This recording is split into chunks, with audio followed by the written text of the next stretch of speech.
Bon, ko adi eɗen paya e tafgo projet walla installde Django e nder projet o jimmi ko en ƴeew modèle conceptuel de données mo application men jogori hutorade o wonande yimɓe waɗɓe maîtrise en ma keftin ngal ɗo natal. Donc ɗo woni ɗo ko présentation table uji jogorɗen hutorade ɗi. Donc ɗo joni joguiɗen ko table citoyen e ɗo eɗen jogui table CV. Enen application men o eɗen cohli juste table uji tati woni citoyen oɗo e CV table goɗɗo utilisateur. Mais table utilisateur o comme e nder Django déjà ene jogui oɗon table e table uji mum ɗi ɗum noon en cohlani créede kadi table goɗɗo eɗen mbawi hutorade table users gonɗo e nder Django o. So tawi en tafi Django e partie modèle o mon jiiɗum. Donc garten e relation hakkude ɗiɗo table uji ɗiɗi créeɗen table citoyen e table CV. Table citoyen ne jogui clé on jiiɗo citoyen ID no wayɗo comme no annam clé ni ɗum firti ko oɗo clé waɗata identifier table citoyen e table CV oɗo ene jogui clé CV ID kañum waɗata identifier aussi table CV o. E nder table CV eɗen tawa hen identifiant table citoyen o ɗum holko firti. ɗum firti ko ene hollira wonde ko ɗiɗo table uji ɗiɗi ene jokkodiri ene waɗi jokkodiral hakkude mabɓe. Pourquoi table uji ɗiɗi ene jokkodira? Par ce que e nder système d'information eɗen cohli min cohlu données ji taw woni koye citoyen o taw kadi woni données ji kadi taw goni kadi koye table CV oɗo. Donc pour mbawen récupérer données ji ɗiɗon pour mbawen ballade données ji gonɗi e table uji ɗiɗi walla tati il faut ko ɗiɗon il faut ko table uji ɗi jokkodira hakkude mumen. Donc ko ɗum woni ko mbiten relation entre les tables. Donc e hol relation o no sifori. Relation o sifori ko so tawi on jii joni firti ko nder table citoyen un citoyen ene wawi jogade CV walla CV ɗiɗi walla plusieurs CV walla CV ji kewɗi. Kono CV jeer ɗum tan ko citoyen goto e mbawi wiide oɗo CV jeeyi ɗum ko citoyen A kadi citoyen B kadi kañum jeeyi même CV ɗum amnata ko. Donc oɗo relation firti ko relation gummiɗen koye goo payene keewal firti ko relation 1 à plusieurs. Eyyi ko ɗum woni relation enen mo joguiɗen ɗo hakkude table uji men ɗiɗɗi. Donc on paami modèle conceptuel de données men enen mo kutorɗen ɗo joni c'est très simple par ce que ko table uji ɗiɗi tan joguiɗen. Sinno joni eɗen jogui table uji won certaine application ngaji so tawi oɗon créé ɗumen ko wayno gestion de oɗon jogui parc informatique walla commerce mo jiɗɗon gerde et là mo jii table uji kewɗi mon liggo e table uji kewɗi mon jii kadi table uji kadi en jokkodiri e hakkude mumen table uji kewɗi en jokkodiri e hakkude mumen. Donc famde ɗum ene moƴƴi wonande ɓe mbaɗani maîtrise ɓe ruttirade hen kadi ha mbawa famde holno modèle conceptuel de données waɗirte ko hunde moƴƴere. Ok joni kuccenen créer de projet taw ko Python taw ko langage Python taw ko installe tan hen ko Django ɗum noon on gudditat éditeur mon min joni ko oɗo éditeur PyCharm kutortomi en jiino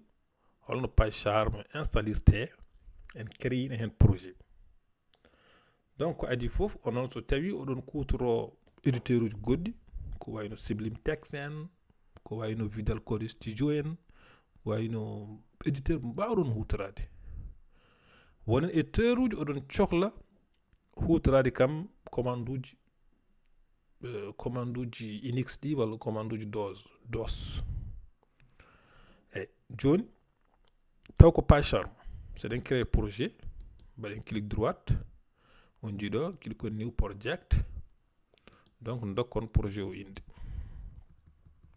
projet men o mbiyeten ɗum ko fuite de cerveau fuite de cerveau 2 parce que mi wanno fuite de cerveau test. Ok, donc so tawi on bindi inde projet mon o ngaron ɗo clic on create. Ok, ɗo joni men cabbo seeɗa projet o créama donc fuite de cerveau 2 ko ɗum woni inde projet o. ɗon mbawi hokkude inde nde belɗon fof ɗum ko juste test gonɗen koye testude pour wallude mon comment ça fonctionne janngo. Donc en créé projet o mais projet haydara ala hen. Donc joni étape ɗimmo holko mbatten ko adi fof on créate projet en créé projet toɓɓere rewde hen nde on installat janngo e projet mon o on installat framework o e projet mon o en cuwa encore wadde ɗum pour wadde ɗum en utilise tan que des commandes. Donc ɗum waɗi mi wiide oɗon mbawi même hutorade éditeur uji taw oɗon mbawi hutorade éditeur uji taw ko Linux kutorto ɗon. Ewa joni e oɗo éditeur holto commande uji tapre ko ɗo less ɗo sonji ɗo ene waɗi terminal on cliquat e terminal o ɗo ko ɗo commande uji tapre ɗo on ji direct gonɗen koye répertoire men mo créeɗen o woni fuite de cerveau. Eyyi so tawi koye éditeur uji goɗɗi gonɗon oɗon mbawi utiliser les commandes cd et commande mkdir tafon dossier o naton nder hen mais enen ɗo déjà PyCharm nous facilite la tâche. Joni hol commande pour installer Django. Pour installer n'importe quel module en Python, on utilise commande goto wiye pip wala pipe. Donc pip espace inde module o ɗo ko Django. Après mbaɗon entrée.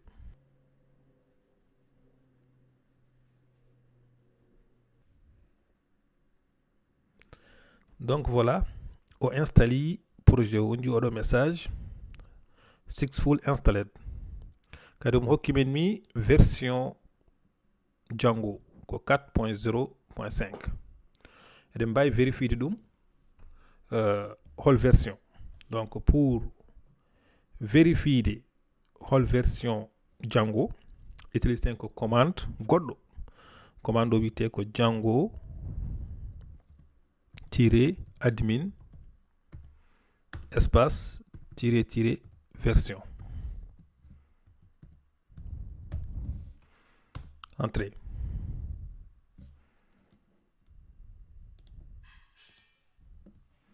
Donc voilà nini on jiiɗo joni eɗen jogui version ko 4.0.5 ɗum woni version mo jinɗen ɗo mo hokkuno men o. Donc en installe Django version 4.4.5 mais so tawi en ƴeewi projet men o toujours haydara ala hen.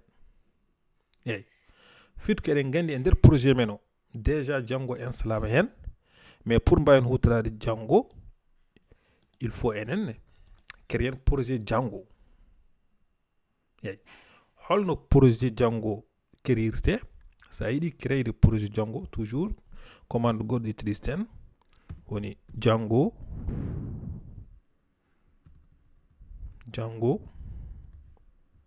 -admin start project mbaɗa espace mbaɗa inde projet ma o mbiyen ɗum fdc ƴeewe so tawi en mbaɗi fdc holko hokkata.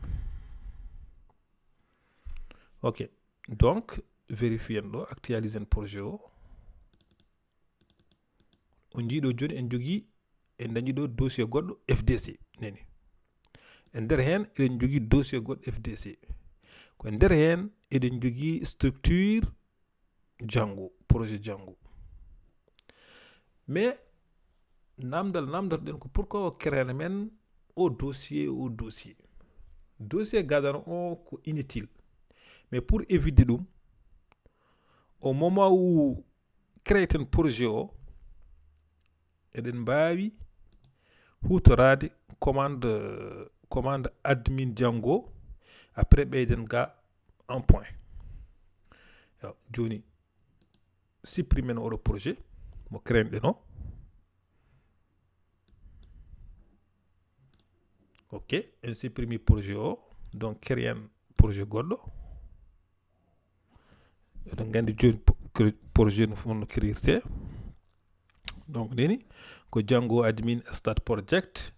après inde projet o mbaɗa espace mbaɗa point on saha structure projet o fof o waɗa ɗum tan koye dossier FDC o créita dossier ji ɗiɗi donc mbaɗen ni ok actualise en dossier o on jiiɗo joni eɗen jogui dossier FDC neni donc FDC ɗum ko projet men Django ene nder hen ene waɗi structure projet donc ɗiɗo fichier ji fof ko fichier ji par défaut kadi ko fichier ji baɗi fayida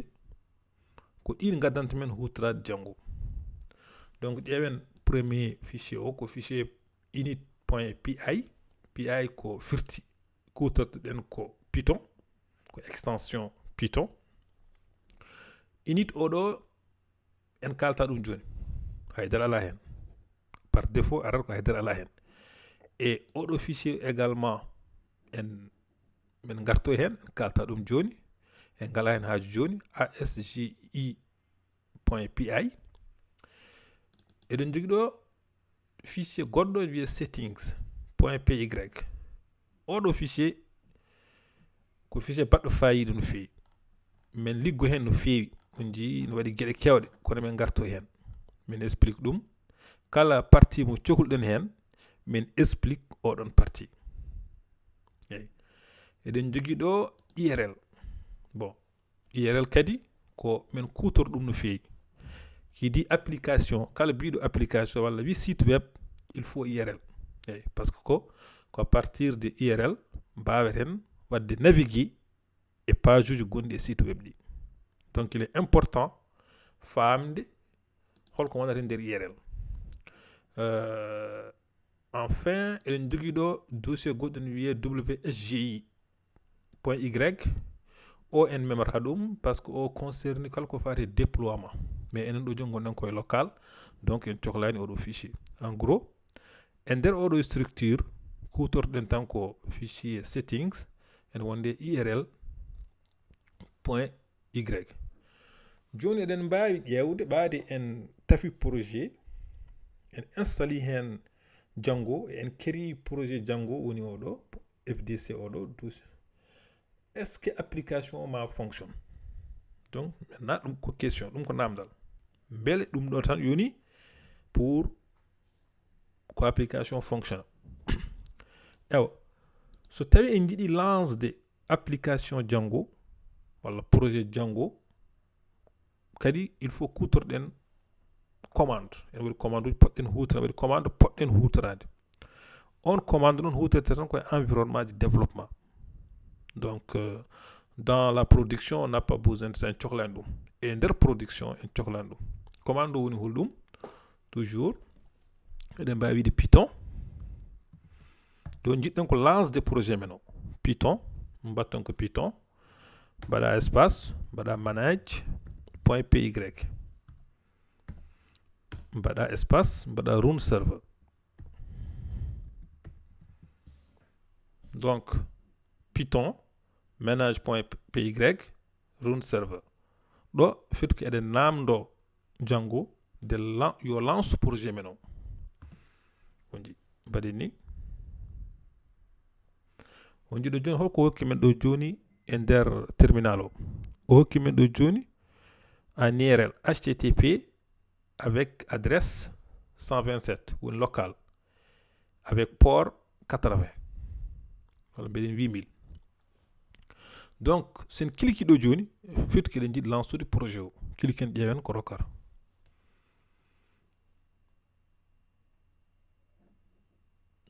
donc on dit déjà c'est pas mal en mbawi joni uddide kam page en mbawi affiche de page web donc ɗum ko page web Django par défaut fitti page o haydara ala hen donc ko enen liggoto enen créata page uji goɗɗi enen changeata style o avec taw koye CSS walla bootstrap ko mbawɗon hutorade foof donc adapten enen no jiɗirɗen donc ɗum woni ko jiyeten e vidéo ji garoji ɗi donc joni ko ɗo kalneten vidéo o ñande wonde donc min jii kala ko fati création des apps des applications min jii oɗo dossier setting o min jii les URL e seeɗa tan mbatten ha développen application men on no jiɗirɗen ɗum ni donc vidéo ɗi en jurnata ko hen no fewi par comme ne waɗi des commandes pour ha mbawon maîtrise commande uji